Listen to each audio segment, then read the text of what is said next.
Welcome to our channel. Today we how to activate stock alerts on TradingView, complete guide step by step clearly. To activate stock alerts on TradingView, first, log into your TradingView account.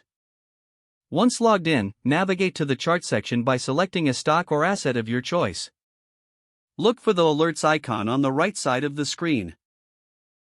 The icon typically resembles a bell and is prominently displayed. Click on the alerts icon to open the alerts menu. In the Alerts menu, you will see various options to set your alert conditions.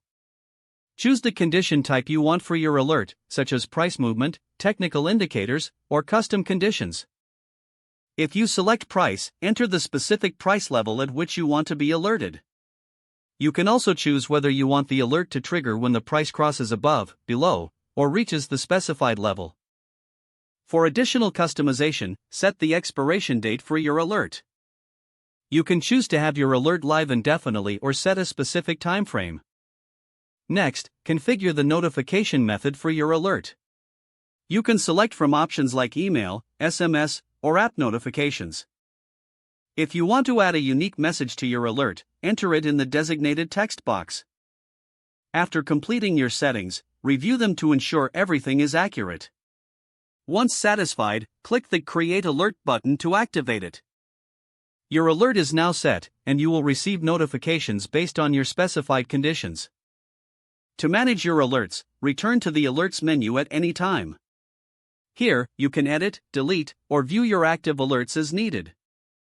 With these steps, you can effectively monitor stock movements and stay informed.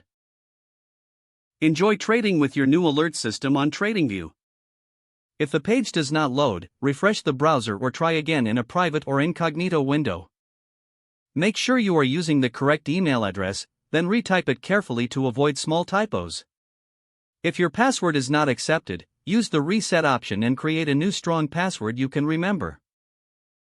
Check your spam folder for verification or security emails, then complete any requested confirmation steps. Enable two-factor authentication if available to improve account security and reduce unauthorized access risk. After signing in, review your profile details so your contact information and settings are accurate and current. If you see an error message, note it down and try again after restarting your device and internet connection. Don't forget to like this video and subscribe to our channel for more step-by-step tech guides.